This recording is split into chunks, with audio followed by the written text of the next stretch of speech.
Fear and anxiety are part of being human. We've all experienced that sinking feeling in our stomach before a big decision, the racing heart when facing the unknown, or the sleepless nights filled with endless what-ifs. But have you ever stopped to ask, what exactly am I afraid of? Buddha once said, "Rule your mind or it will rule you." Most of our suffering comes not from external events, but from the way our minds respond to them. Fear and anxiety often take hold when we lose touch with the present moment, projecting ourselves into an uncertain future. But what if there was another way? What if, instead of letting fear control us, we could observe it, understand it, and ultimately free ourselves from its grip? Today on the School of Buddha, we'll explore how Buddhist wisdom can help us overcome fear and anxiety, not by fighting them, but by changing how we relate to them. Let's begin. What exactly is fear, and how is it different from anxiety? Fear is a response to an immediate, identifiable threat. It's what kept our ancestors alive when facing wild animals or dangerous situations. This kind of fear, when well calibrated, is natural and even necessary for survival. Anxiety, on the other hand, is more subtle. It arises from perceived threats, uncertainties about the future, worries about failure, or fears of rejection. Unlike fear, which comes and goes with real danger, anxiety lingers, fueled by our thoughts and imaginations. Buddhism teaches that fear and anxiety arise from attachment, our attachment to control, comfort, and certainty. We become anxious when we are afraid of losing something or when we cannot predict what lies ahead. The Buddha described this tendency in a profound way. The wise do not grieve for what is lost, nor do they suffer from what has not yet come. Think about that. How much of our anxiety comes from imagining future scenarios that may never happen? We suffer twice, once in our thoughts and again when reality unfolds. But suffering from what is not is an unnecessary burden. Buddhist philosophy identifies three main reasons we experience fear and anxiety. 1. Attachment to control. We fear uncertainty because we want to predict and control everything. But life is inherently unpredictable. 2. Ego and identity. We fear judgment, failure, or rejection because we attach our sense of self to external validation. 3. Aversion to discomfort. We resist difficult emotions, wanting only pleasure and ease, forgetting that suffering is an inevitable part of life. By recognizing these patterns, we can start to loosen fear's grip on us. Instead of being trapped in anxious thoughts, we can step back and observe them with wisdom and awareness. But how do we do that? This is where mindfulness comes in. Fear and anxiety thrive in one place, the future. They pull us away from what is happening now, dragging us into endless what-ifs and worst-case scenarios. The more we feed these thoughts, the stronger they become. But what if we could step out of this cycle? This is where mindfulness comes in. Buddhism teaches that suffering is not necessarily caused by external events, but by our reaction to them. Mindfulness, or sati in Pali, is the practice of being fully present, observing our thoughts, emotions, and bodily sensations without judgment. Instead of running from fear, we learn to meet it with awareness and curiosity. Imagine sitting by a river. The water flows constantly, carrying leaves and branches downstream. Now imagine that each of those leaves represents a thought. Some are worries, some are regrets, some are fears of the future. Most of us react in one of two ways. 1.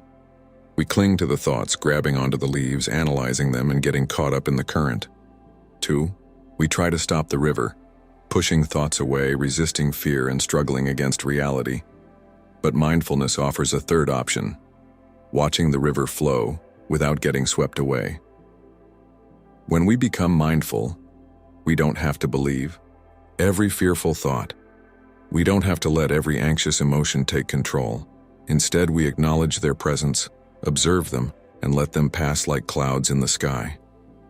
Many people believe mindfulness means clearing the mind or getting rid of negative emotions. This is a misunderstanding. Mindfulness is not about eliminating fear, but about changing our relationship with it. A common Buddhist metaphor describes the mind as a vast sky and our thoughts as passing clouds. The sky itself remains vast and unshaken, no matter how many storms arise. Similarly, our true nature remains unchanged even when anxiety clouds our mind. The next time fear arises, try this. 1. Acknowledge it. Silently say to yourself, "This is fear." Don't fight it or suppress it. Simply recognize its presence. 2. Observe it. Notice where the fear manifests in your body. Is your chest tight? Is your breath shallow? Rather than panicking, become curious. 3. Allow it to be. Instead of thinking, "I must get rid of this feeling," try thinking, "I allow this feeling to be here." Acceptance creates space for the emotion to soften naturally. Mindfulness is not limited to meditation. It can be practiced anytime, anywhere. Here are 3 powerful techniques. Mindful breathing, anapanasati, using the breath as an anchor. One of the simplest yet most profound Buddhist practices is mindful breathing. The Buddha himself taught anapanasati, awareness of breath as a way to calm the mind. Try this. Sit comfortably and close your eyes. Take a deep breath in, feeling the air fill your lungs. Exhale slowly, releasing tension. Focus on each breath as it comes and goes. If your mind wanders, gently bring your attention back to the breath. This simple practice trains the mind to stay present instead of getting lost in anxious thoughts. Body scan meditation, releasing tension. Anxiety often manifests in the body. Tight shoulders, a clenched jaw, a restless feeling in the stomach. The body scan is a powerful way to become aware of these sensations and release them. Close your eyes and take a deep breath. Bring your attention to your toes. Notice any sensations, warmth, tingling, tension. Gradually move your focus upward, your feet, legs, stomach, chest, arms, until you reach your head. If you find tension, breathe into it, allowing it to soften. This practice helps us reconnect with the body and break free from anxious mental loops. Mindfulness in daily activities, turning routine into meditation. Mindfulness does not have to be practiced only in meditation. In fact, every moment is an opportunity to be mindful. When drinking tea, feel the warmth of the cup in your hands. Smell the aroma. Take each sip with awareness. When walking, notice the sensation of your feet touching the ground. Listen to the sounds around you. When washing dishes, feel the water on your skin. Observe each movement as if it were the first time. By practicing mindfulness in everyday activities, we train ourselves to stay present, reducing the power of fear and anxiety over our minds. One of the greatest gifts of mindfulness is that it creates space, a pause between stimulus and reaction. When fear arises, instead of immediately reacting with panic, we can take a breath, observe it, and respond with wisdom. Buddha once said, "Do not dwell in the past, do not dream of the future. Concentrate the mind on the present moment." Fear and anxiety lose their power when we stop fueling them with attention. By practicing mindfulness, we train the mind to return to now, where peace is always available. Fear and anxiety often arise from self-doubt and self-criticism. When faced with challenges, we tend to judge ourselves harshly, believing that we should be stronger, calmer, or more in control. This inner critic fuels our suffering, making fear seem even more overwhelming. But what if, instead of being our own harshest critic, we became our own greatest source of kindness? This is where the Buddhist practice of self-compassion becomes essential. Self-compassion, as taught in Buddhist philosophy, is the ability to meet our own suffering with kindness rather than judgment. The Buddha recognized that suffering is a universal experience. No one is immune to fear, doubt, or pain. Instead of resisting these emotions or feeling ashamed of them, we are encouraged to hold ourselves with the same tenderness and care we would offer a close friend. At its core, self-compassion is built on 3 pillars: self-kindness, common humanity, and mindfulness. Self-kindness is the ability to soothe ourselves when we are struggling, rather than responding with criticism. Common humanity reminds us that we are not alone. Every person experiences fear and anxiety at some point. And mindfulness allows us to observe our emotions without getting lost in them, creating the space for compassion to emerge. Many of us have a habit of being kind to others while being harsh on ourselves. Imagine a friend coming to you and saying, "I feel anxious about this situation. I feel like I'm not handling it well." Would you respond by saying, "You're right, you're weak and should be ashamed"? Of course not. You would offer words of support. It's okay to feel this way. Everyone struggles sometimes, you're doing your best. Yet when it comes to ourselves, we often take the approach of self-judgment rather than self-support. One of the most powerful ways to cultivate self-compassion is through gentle self-talk. The next time fear or anxiety arises, notice how you are speaking to yourself. Instead of saying, "I shouldn't feel this way," or "I'm weak for being afraid," try shifting your words to something more compassionate. It's okay to feel scared. This is a difficult moment, but I will get through it. The way we speak to ourselves has a profound impact on how we experience fear. Another practice rooted in Buddhist tradition is the metta bhavana, or loving kindness meditation. This involves silently repeating compassionate phrases to oneself, such as, "May I be safe. May I be happy. May I be free from suffering." By sending kindness to ourselves, we begin to rewire our habitual responses to fear. Instead of reacting with self-criticism, we respond with warmth, patience, and care. This doesn't mean we ignore our emotions. It means we acknowledge them with love rather than resistance. Self-compassion also involves recognizing our shared humanity. Fear often makes us feel isolated, as if we are the only ones struggling. But when we take a step back, we see that suffering is a part of the human experience. Millions of people experience the same anxieties and worries. When we realize this, we move from self-pity to self-compassion. Instead of feeling alone in our struggles, we see ourselves as part of a greater whole, connected to others through our shared challenges. One of the greatest lessons from Buddhist wisdom is that we do not need to be perfect to be worthy of kindness. Perfection is an illusion. Fear and anxiety are not signs of weakness, they are part of the journey. When we embrace self-compassion, we learn to soften our resistance to these emotions and meet them with understanding. The next time you feel anxious, try placing a hand on your heart and taking a slow, deep breath. Remind yourself, "I am doing my best. I am human. I deserve kindness." In that moment, you are not fighting fear. You are holding it with compassion, and in doing so, you begin to transform it. Self-compassion does not erase fear, but it does change how we experience it. It allows us to approach our struggles with gentleness rather than resistance, making room for peace amidst uncertainty.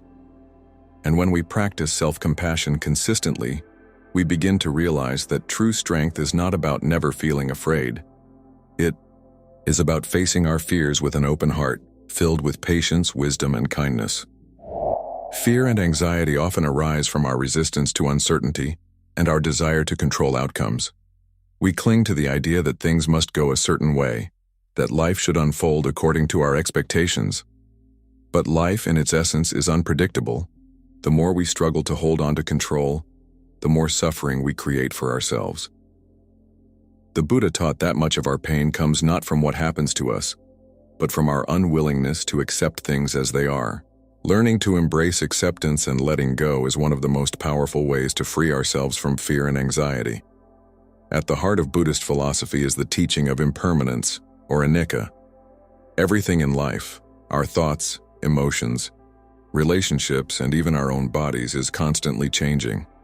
Yet we resist this truth. We become attached to people, outcomes, and identities, hoping that they will remain stable and predictable. But when reality does not align with our expectations, we feel anxious, frustrated, or even heartbroken. The key to peace lies not in controlling change, but in learning to flow with it. Letting go does not mean giving up or being indifferent. It means releasing our tight grip on how we think things should be and accepting them as they are. When we stop resisting reality, we create space for peace. Imagine holding a rope that is burning your hands. The more you cling to it, the more pain you feel. The moment you let go, the suffering stops. This is the nature of attachment. When we cling to ideas, expectations, or fears, we create our own suffering. But when we loosen our grip, we find freedom. Acceptance is not passive resignation. It is an active choice to meet life with openness and wisdom. Instead of thinking, "I don't want to feel this fear," we shift our mindset to, "This fear is here, and I can hold space for it." Instead of saying, "This should not have happened," we learn to say, "This has happened, now how? Can I move forward?" When we stop resisting, we stop adding unnecessary suffering to our experience. One of the greatest sources of anxiety is our attachment to certainty. We want to know what will happen, how things will unfold, and whether we will be okay. But life does not offer guarantees. The only certainty is that things will change. Rather than fearing the unknown, Buddhism encourages us to develop trust in the unfolding of life.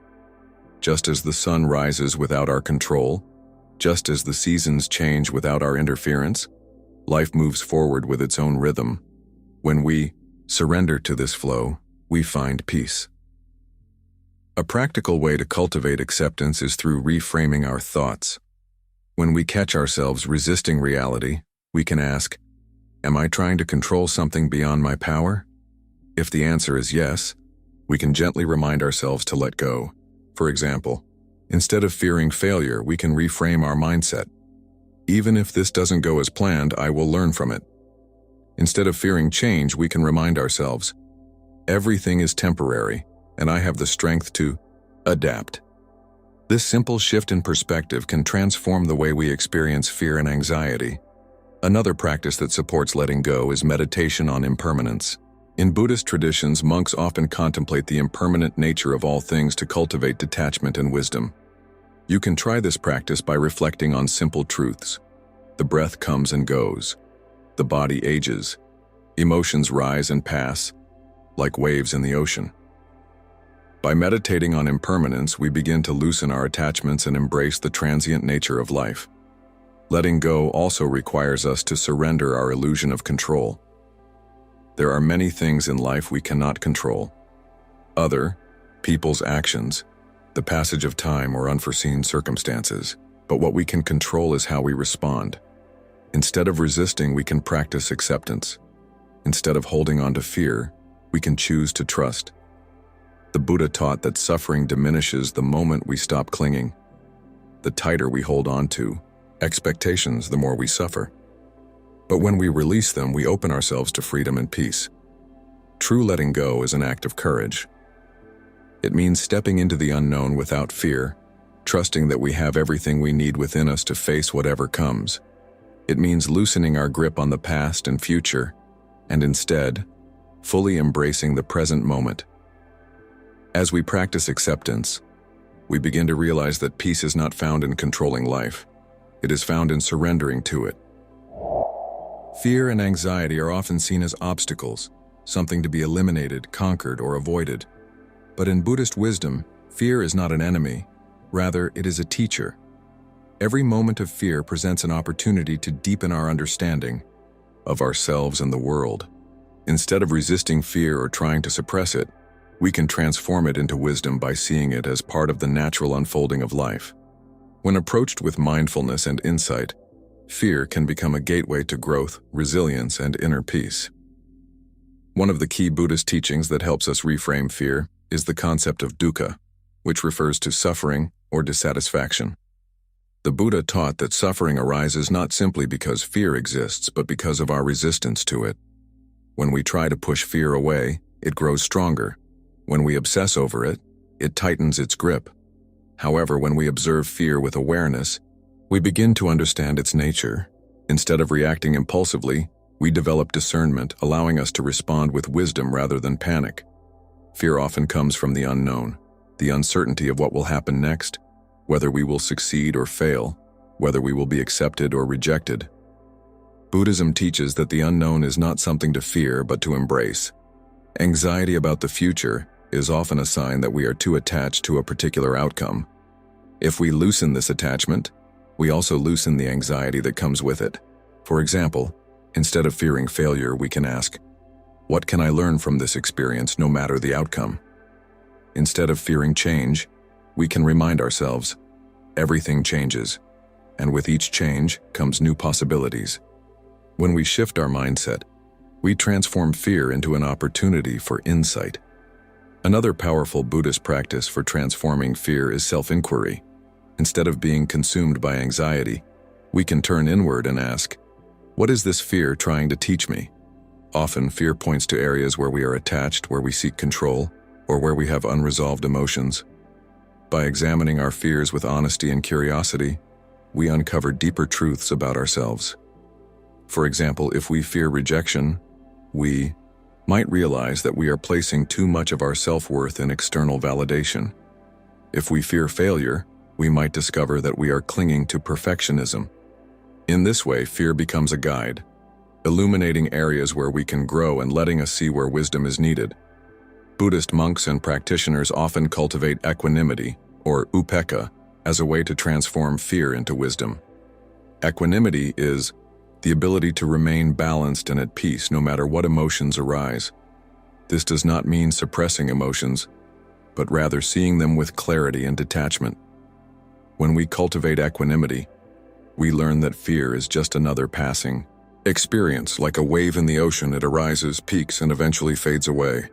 Instead of getting swept up in the wave, we can learn to observe it from the shore. One of the most inspiring examples of transforming fear into wisdom comes from the Buddha himself. Before his enlightenment, he meditated under the Bodhi tree and was visited by Mara, the embodiment of doubt, fear, and temptation. Instead of running from Mara, the Buddha simply acknowledged his presence and invited him to sit down. This is a profound lesson. Instead of battling fear, we can make peace with it. We can sit with it, observe it, and allow it to pass, knowing that it does not define us. A practical way to cultivate this mindset is through the practice of acceptance and surrender. When fear arises, instead of reacting, take a deep breath and say to yourself, "This too is part of my experience. This too will pass." By doing this, we shift from reacting with fear to responding with wisdom. Over time, fear loses its hold on us because we no longer see it as something dangerous. We recognize it as just another sensation, one that can be understood, accepted, and eventually released. Fear and anxiety can also be transformed through compassionate action. Often, fear keeps us stuck in our own minds, focused on our personal struggles. But when we shift our attention outward, helping others, practicing generosity, or offering kindness, we break free from the grip of anxiety. Acts of compassion not only benefit others but also dissolve our own fears by reminding us that we are part of something greater than ourselves. The Dalai Lama once said, "If you want others to be happy, practice compassion. If you want to be happy, practice compassion." Helping others is a powerful way to transcend our fears and connect with the wisdom of the heart. Ultimately, transforming fear and anxiety into wisdom is about changing our relationship with them. Instead of seeing them as threats, we can see them as teachers. Instead of running from them, we can approach them with curiosity. And instead of being consumed by them, we can learn from them. Allowing each moment of fear to deepen our insight, strengthen our resilience, and guide us toward a more peaceful and awakened life. Fear and anxiety are not enemies to be defeated, but teachers to be understood. When we stop resisting them and start observing them with mindfulness, self-compassion, and acceptance, we begin to see that they are just passing waves in the vast ocean of our consciousness. The Buddha taught that true peace does not come from eliminating fear, but from learning to sit with it, to see through its illusions, and to respond with wisdom rather than reaction. Through mindfulness, we train ourselves to stay present, realizing that most of our fears exist only in our thoughts. Through self-compassion, we learn to meet our struggles with kindness rather than judgment, recognizing that we are not alone in our experiences. And through the power of letting go, we free ourselves from the weight of expectations, surrendering to the natural flow of life. The path to inner peace does not mean a life free of fear, but rather a life where fear no longer controls us. Every anxious thought is an opportunity to practice awareness. Every moment of doubt is a chance to strengthen our understanding. and every challenge is an invitation to deepen our wisdom. So the next time fear arises, pause, take a breath, observe it with kindness, and remind yourself, this too is part of the journey. If this video resonated with you, subscribe to the School of Buddha for more insights on mindfulness and inner peace. Don't forget to like, share, and comment below. How do you practice mindfulness in moments of fear? Let's continue this discussion and grow together on the path to wisdom. Until next time, may you walk with awareness and compassion,